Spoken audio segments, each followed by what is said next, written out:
Subscribe कीजिए the perfect classes channel को और बेल आइकन को दबाइए लेटेस्ट वीडियो सबसे पहले देखने के लिए। Hello student, the perfect classes में आपका स्वागत है और ये हमारी पॉलिटी जीके की क्लास नंबर 2 है। इससे पहली क्लास का मैं आपको लिंक दे दूंगा। इससे पहली जो हमारी क्लास थी वो थी भारतीय संविधान का इतिहास, और आज हम भारतीय संविधान सभा के गठन के बारे में पढ़ेंगे कि हमारे भारतीय संविधान सभा का गठन जो था किस प्रकार किया गया।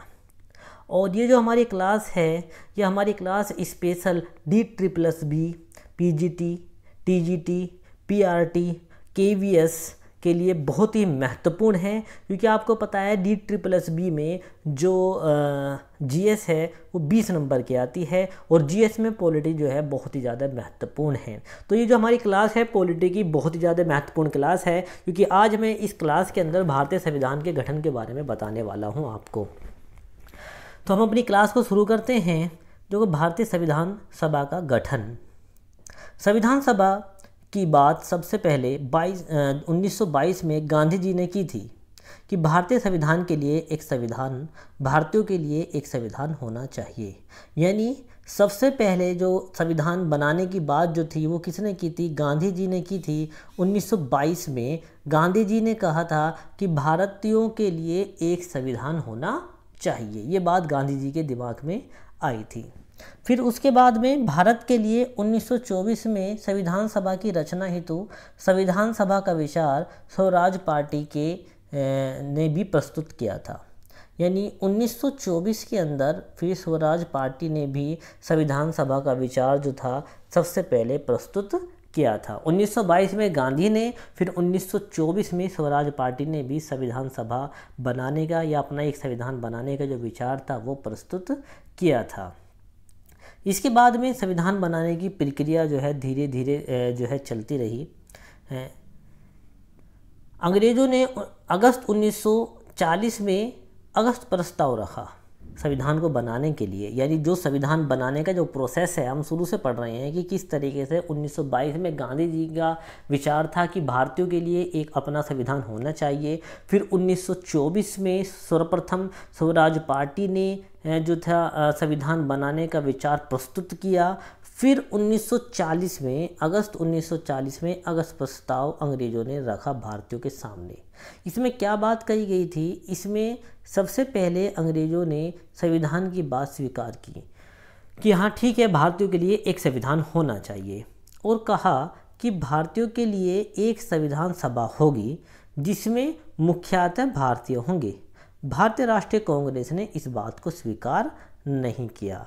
उसने कहा कि इसके अंदर मुख्यतः जो है भारतीय होंगे। उन्होंने इस बात को स्वीकार नहीं किया कि इसमें मुख्य भारतीय नहीं होने चाहिए, बल्कि सारे के सारे भारतीय होने चाहिए। तो मैं आपको एक बार फिर क्लियर बता दूं कि यहाँ से क्वेश्चन आ जाता है कि सबसे पहले जो था भारतीय संविधान सभा का विचार किसने प्रस्तुत किया?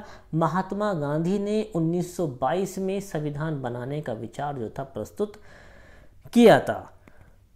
फिर उसके बाद में ये भी क्वेश्चन आ जाता है कि सर्वप्रथम जो था संविधान सभा का जो विचार था वो अगर गांधी ऑप्शन में नहीं है और ऑप्शन में हमारे स्वराज पार्टी दे रखा है, और तो हम क्या लगाएंगे कि सर्वप्रथम स्वराज पार्टी ने 1924 में संविधान सभा के रचना हेतु अपना विचार प्रस्तुत किया था। यहाँ से दो क्वेश्चन बनते हैं। 1922 में गांधी जी ने और 1924 में स्वराज पार्टी ने संविधान सभा बनाने का जो विचार जो था प्रस्तुत किया था। फिर 1940 में अगस्त प्रस्ताव आया था, वो भी संविधान सभा को लेकर ही था कि संविधान सभा बनाने की उन्होंने बात उसमें कही थी कि हाँ भारतीयों के लिए एक संविधान होना चाहिए और उसमें मुख्यतः भारतीय होंगे। लेकिन भारतीय राष्ट्रीय कांग्रेस ने इस बात को स्वीकार नहीं किया।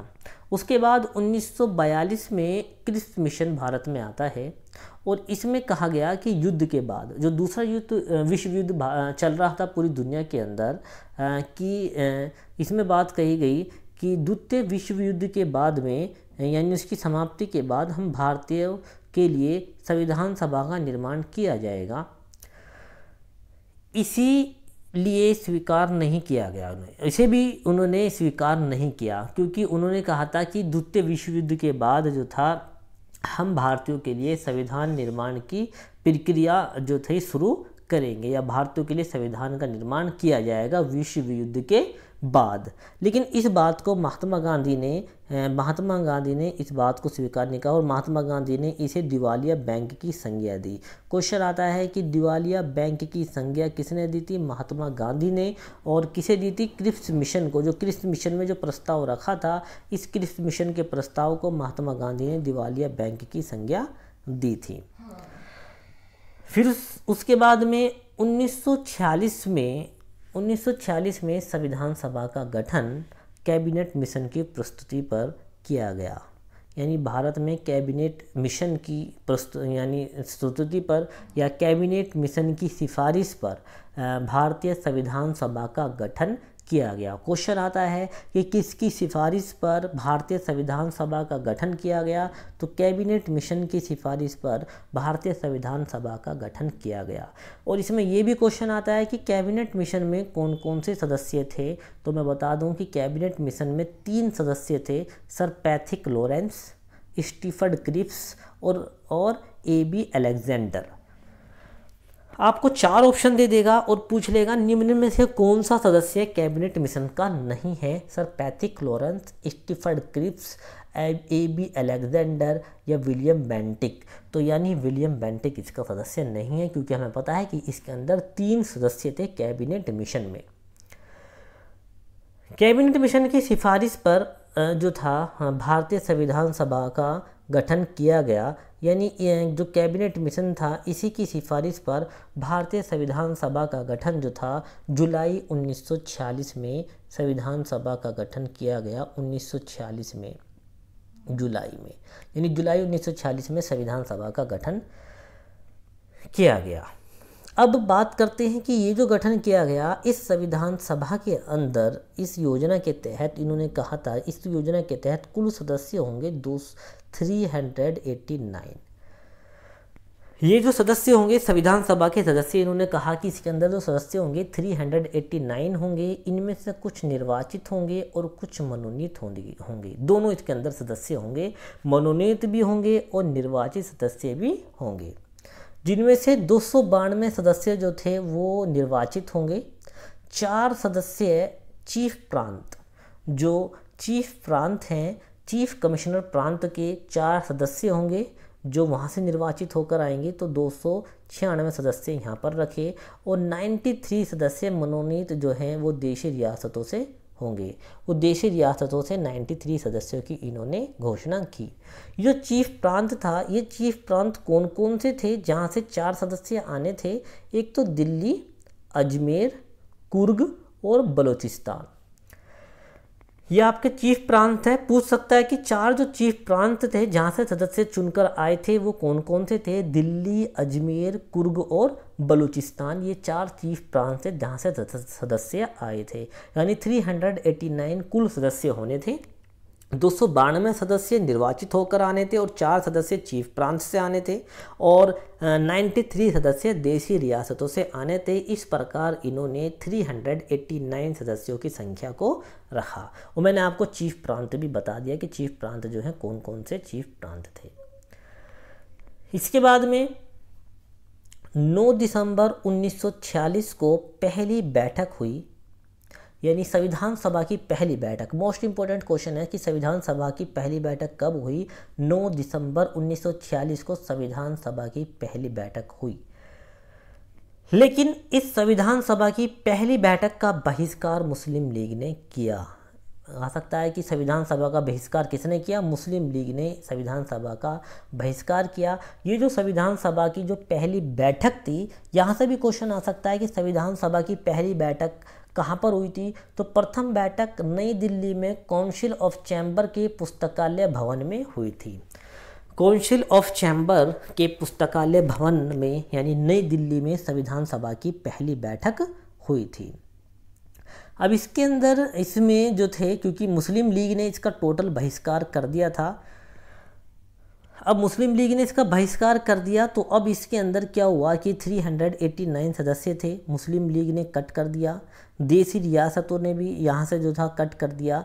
अब यहाँ पर 207 सदस्य इसके अंदर जो थे, जिनमें 9 महिलाएं थी। अब 207 सदस्य इसके अंदर रह गए थे। फिर उसके बाद क्या हुआ कि 11 दिसंबर 1946 को इसकी दूसरी बैठक होती है, यानी पहली बैठक तो 9 दिसंबर 1946 को होती है, उसके बाद में 2 दिन के बाद में दूसरी बैठक होती है 11 दिसंबर 1946 को। और इसी बैठक में डॉक्टर राजेंद्र प्रसाद को संविधान सभा का स्थायी अध्यक्ष जो था बनाया गया। मैं इससे पहले बता दूं कि जब 9 दिसंबर 1946 को संविधान सभा की बैठक हुई थी, उस टाइम पे संविधान सभा के अस्थायी अध्यक्ष जो थे वो थे सच्चिदानंद सिन्हा। सच्चिदानंद सिन्हा संविधान सभा के सबसे बुजुर्ग सदस्य थे, इसलिए उनको जो था, क्योंकि सभा का अध्यक्षता करनी थी, तो जो सबसे बुजुर्ग सदस्य थे उनको संविधान सभा का अध्यक्ष बना दिया गया। और संविधान सभा के सबसे पहले अध्यक्ष जो हैं वो सच्चिदानंद सिन्हा हैं, लेकिन वो अस्थायी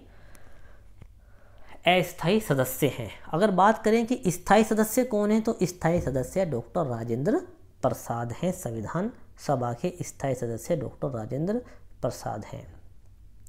इसके बाद मैं आपको एक बात और बता दूं कि 13 दिसंबर 1940 को पंडित नेहरू ने उद्देश्य प्रस्ताव जो था रखा संविधान सभा के सामने।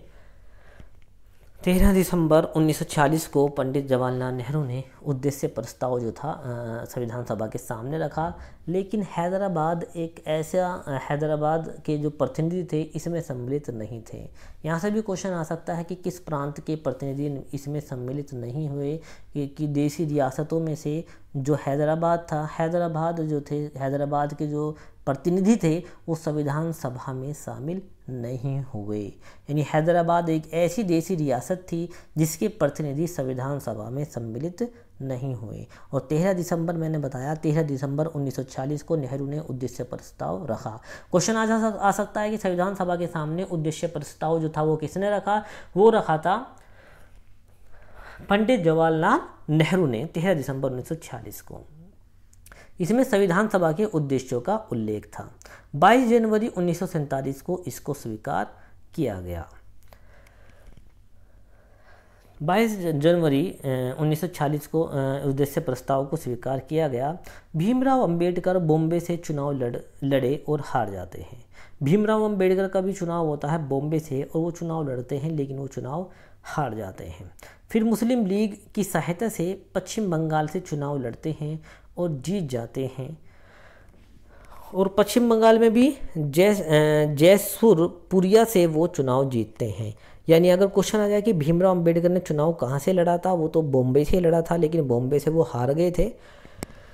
उसके बाद में वो कहाँ से जीते थे? पश्चिम बंगाल से वो, यानी बंगाल से वो जीते थे। तो बंगाल प्रांत से वो चुनकर आए थे। तो अगर बंगाल प्रांत ऑप्शन में नहीं है, ऑप्शन में बम्बई दे रखा है, तो हम बम्बई भी लगा सकते हैं, क्योंकि बम्बई से भी उन्होंने चुनाव लड़ा था, लेकिन वो जो चुनकर आए थे वो बंगाल से चुनकर आए थे। पाकिस्तान के विभाजन के बाद अंबेडकर को बॉम्बे से सीट खाली कराकर उन्हें वहाँ की सीट दे दी गई थी। यानी कि पाकिस्तान के विभाजन के बाद में अंबेडकर को बॉम्बे से सीट खाली कराकर उन्हें वहाँ से सीट दे दी गई, क्योंकि जो बंगाल था वो पाकिस्तान के हिस्से में आ गया। तो फिर इन्हें भीमराव अंबेडकर को, क्योंकि संविधान सभा के बहुत ही महत्वपूर्ण सदस्य तो थे भीमराव अंबेडकर, उनका संविधान सभा में होना बहुत ज़रूरी था। तो बॉम्बे की जो सीट खाली कराकर भीमराव अंबेडकर को दे दी गई थी। इसके बाद में BN राव संविधान सभा के संवैधानिक सलाहकार थे। क्वेश्चन आ सकता है कि संविधान सभा के संवैधानिक सलाहकार कौन थे? BN राव थे। और BN राव ने ही बर्मा का संविधान भी बनाया। अगर क्वेश्चन आ जाए कि बर्मा का संविधान किसने बनाया? BN राव ने बर्मा का संविधान बनाया और इन्होंने ही संविधान का प्रारूप तैयार किया था। वैसे तो संविधान का प्रारूप इन्होंने ही तैयार किया था और इसी प्रारूप पर विचार करने के लिए एक समिति का गठन हुआ। यानी ये जो BN राव ने प्रारूप बनाया था, इस पर विचार करने के लिए प्रारूप समिति का गठन हुआ, जिसका नाम था प्रारूप समिति या पांडुलेखन समिति। ये जो पांडुलेखन समिति है और प्रारूप समिति है, एक ही है। इसका गठन किया गया और प्रारूप समिति का जब गठन किया गया तो इसके अध्यक्ष बनाए गए भीमराव अंबेडकर। क्वेश्चन आता है कि प्रारूप समिति के अध्यक्ष, ये तो पॉलिटिकल साइंस के दो इंपॉर्टेंट मैं आपको क्वेश्चन बता सकता हूँ कि जो पॉलिटिकल साइंस है, पूरी पॉलिटिकल साइंस में अगर कोई भी इंपॉर्टेंट क्वेश्चन है तो दो इंपॉर्टेंट क्वेश्चन है। सबसे पहला क्वेश्चन ये है कि भारतीय संविधान सभा के स्थायी अध्यक्ष कौन थे, डॉक्टर राजेंद्र प्रसाद। और दूसरा जो महत्वपूर्ण इंपॉर्टेंट पर्सन है वो ये है कि प्रारूप समिति के अध्यक्ष कौन थे, वो थे भीमराव अंबेडकर। प्रारूप समिति के अंदर कुल 7 सदस्य थे। अब वो 7 सदस्य कौन कौन से हैं ये भी पेपर में आ जाता है कि निम्न में से कौन सा सदस्य प्रारूप समिति का नहीं था, तो हमें सातों के नाम पता होने चाहिए। एक तो थे गोस्वामी अय्यर, नंबर 2 अल्लादी कृष्ण स्वामी अय्यर, नंबर 3 मोहम्मद सदाउल्ला, ये मुस्लिम लीग से थे। मुस्लिम लीग से एक ही सदस्य थे जो प्रारूप समिति में थे और वो थे मोहम्मद सदाउल्ला। के.एम. मुंशी और टी.टी. क्रमचारी और टी.टी. कृष्णमाचारी डी.पी. खेतान की मृत्यु के बाद आए थे। जब डी.पी. खेतान की मृत्यु हो गई थी उसके बाद टी.टी. कृष्णमाचारी को जगह दी गई थी। और 7वें सदस्य थे माधव राव इसके 7वें सदस्य थे। प्रारूप समिति के जो 7वें सदस्य थे वो थे माधव राव, ये प्रारूप समिति के सदस्य थे। माधव राव जो थे, ये माधव राव बी.एल. मित्र के स्थान पर आए थे। बी.एल. मित्र यानी जो बी.एल. मित्र की बी.एल. मित्र की मृत्यु के बाद माधव राव जो थे आए थे। इस प्रकार प्रारूप समिति में कुल 7 सदस्य थे। मैं एक चीज़ और बता दूं कि संविधान सभा की और भी प्रमुख समितियां थी जिसके कुछ सदस्य थे। मैं कुछ समितियों के नाम आपको बता देता हूं। जैसे एक थी संचालन समिति के जो अध्यक्ष थे वे थे डॉक्टर राजेंद्र प्रसाद। एक थी संघीय समिति के जो अध्यक्ष थे वो थे पंडित जवाहरलाल नेहरू। और एक थी प्रांतीय समिति की जो अध्यक्ष थे वो थे सरदार वल्लभ भाई पटेल। और प्रारूप समिति के मैंने आपको बता दिया डॉक्टर भीमराव अंबेडकर प्रारूप समिति के सदस्य थे। संघ समिति के थे जवाहरलाल नेहरू, ये संघ समिति के अध्यक्ष थे। एक और मोस्ट इम्पोर्टेंट क्वेश्चन जो है वो उसके बारे में हम चर्चा करेंगे। मोस्ट इम्पोर्टेंट क्वेश्चन है उसके बारे में भी हम आगे जाके जो थे चर्चा करेंगे। चलिए अब हम आगे आते हैं। जो प्रारूप समिति के बारे में मैंने बता दिया और कुछ महत्वपूर्ण समितियां भी बताई, जैसे संचालन समिति जिसके अध्यक्ष डॉक्टर राजेंद्र प्रसाद थे। संघ समिति थे जिसके जवाहरलाल नेहरू अध्यक्ष थे। प्रांतीय संविधान समिति जिसके सरदार वल्लभ भाई पटेल थे। और प्रारूप समिति की हम पढ़ रहे हैं भीमराव अंबेडकर। प्रारूप समिति में कुल 7 सदस्य थे। अब हिंदू धर्म की पहेलियों पुस्तक ये किसने लिखी, क्वेश्चन आ सकता है कि हिंदू धर्म की पहेलियाँ ये जो पुस्तक है ये किसने लिखी, ये भीमराव अंबेडकर ने लिखी थी। भीमराव अंबेडकर का योगदान बहुत ही ज़्यादा महत्वपूर्ण है। पाकिस्तान पर विचार ये जो पुस्तक है ये भी हमारे भीमराव अंबेडकर ने ही लिखी थी। पाकिस्तान पर विचार जो हमारे संविधान के कुल जो थे वो 11+1 यानी 12 अधिवेशन हुए थे। 11+1 हम इसलिए कहते हैं क्योंकि 12वां अधिवेशन 24 जनवरी 1950 को हुआ था। तो कुल 12 अधिवेशन हमारे संविधान सभा के कुल 12 अधिवेशन हुए थे। 2 वर्ष 11 महीने 18 दिन हमारे संविधान को बनने में लगे थे। और इसके अंदर प्रारंभ में जैसे मैंने बताया, प्रारंभ में तो इसमें कुल 9 महिलाएं थी, लेकिन बाद में इसमें 15 महिलाएं थी। संविधान सभा में कुल कितनी महिलाएं थी, 15 महिलाएं थी, जिसमें से एक मुस्लिम महिला भी थी जिसका नाम था बेगम अय्याज रसूल। ये मुस्लिम एकमात्र महिलाएं थी, बेगम अय्याज रसूल। मैं कुछ और महत्वपूर्ण महिलाओं के नाम बता देता हूं जो इसके महिला सदस्य थे, जैसे कि विजयलक्ष्मी पंडित, सुचेता कृपलानी, राजकुमारी अमृत कौर और सरोजनी नायडू। ये भी संविधान सभा की ही सदस्य थी, महिला सदस्य थी। कुल इसमें 15 सदस्य थी, जिनमें से एक मुस्लिम महिला सदस्य थी बेगम अय्याज रसूल। 26 नवंबर 1949 को आंशिक रूप से ये जो संविधान था इस दिन लागू हुआ, जिसमें 16 अनुच्छेद लागू किए गए। 26 नवंबर 1949 ये डेट इम्पोर्टेंट है क्योंकि पेपर में आता है कि हमारा संविधान कब अंगीकृत किया गया। तो 26 नवंबर 1949 को आंशिक रूप से हमारा संविधान जो था अंगीकृत किया गया था, या हम कहें कि बनकर बिल्कुल तैयार हो गया था। हमारा संविधान जो था बनकर तैयार हो गया था 26 नवंबर 1949 को। इसके बाद भीमराव अंबेडकर की जयंती पर इस दिन को हम विधि दिवस मनाने की घोषणा की। हमने भीमराव अंबेडकर की जयंती पर हमने 26 नवंबर को विधि दिवस यानी संविधान दिवस मनाने की घोषणा की। किस दिन को? 26 नवंबर को हम संविधान दिवस मनाते हैं। क्वेश्चन भी यहाँ से पूछा जा सकता है। संविधान सभा की जो अंतिम बैठक है वो 24 जनवरी 1950 को अंतिम बैठक हुई। इसमें कुल जो थे 200 जो इसके अंदर मैंने आपको बताया 224 सदस्य इसमें लास्ट में कुल बचे रहे थे मुस्लिम लीग के बहिष्कार के बाद। और जिन्होंने संविधान सभा पर हस्ताक्षर किए उसमें 284 सदस्य थे। संविधान सभा पर कितने सदस्यों ने हस्ताक्षर किए थे? 284 सदस्यों ने। सबसे पहले संविधान सभा पर हस्ताक्षर करने वाले जवाहरलाल नेहरू थे और सबसे लास्ट में जो संविधान सभा पर हस्ताक्षर किए थे वो किए थे राजेंद्र प्रसाद ने। 15 अगस्त 1947 को हमारा देश आज़ाद हो गया। आज़ादी के बाद संविधान सभा के कुल 299 सदस्य रह गए थे क्योंकि पार्टीशन के कारण कुछ सदस्य यहाँ से बट गए थे और वो चले गए थे। संविधान सभा पर हस्ताक्षर जिन्होंने नहीं किए थे वो थे नुसरत मुहानी। नुसरत मुहानी ने संविधान सभा पर हस्ताक्षर नहीं किए थे। ये भी क्वेश्चन आ सकता है कि संविधान सभा पर किसने हस्ताक्षर नहीं किए थे? नुसरत मुहानी ने। और 24 जनवरी 1950 को पहला राष्ट्रपति निर्वाचित किया गया। यानी हमारे देश के जो पहले राष्ट्रपति निर्वाचित किए गए वो थे 24 जनवरी 1950 को और वो बने डॉक्टर राजेंद्र प्रसाद। संविधान सभा का कार्यकाल 1950 से शुरू होता है। हालांकि हमारी संविधान सभा उससे पहले भी काम कर रही थी और लेकिन हमारा संविधान सभा का कार्यकाल 1950 से शुरू होता है। तो 1950 से पहले वो संविधान कैसे काम कर रही थी संविधान सभा? देखो, जब वो काम करती थी संविधान सभा दो तरीके से काम करती थी। एक तो संविधान बनाने का काम यानी संविधान निर्माण करने का काम भी संविधान सभा कर रही थी और एक संसद के रूप में भी हमारा जो संविधान सभा है वो काम कर रही थी। यानी हमारी संविधान सभा दो तरीके से काम कर रही थी। जब वो संविधान सभा के निर्माण के रूप में काम करती थी तो उसके अध्यक्ष थे डॉक्टर राजेंद्र प्रसाद, संविधान सभा के सबसे पहले स्थायी अध्यक्ष थे। और जब वो एक संसद के रूप में काम करती थी तो उसके अध्यक्ष होते थे जीवी मावलंकर।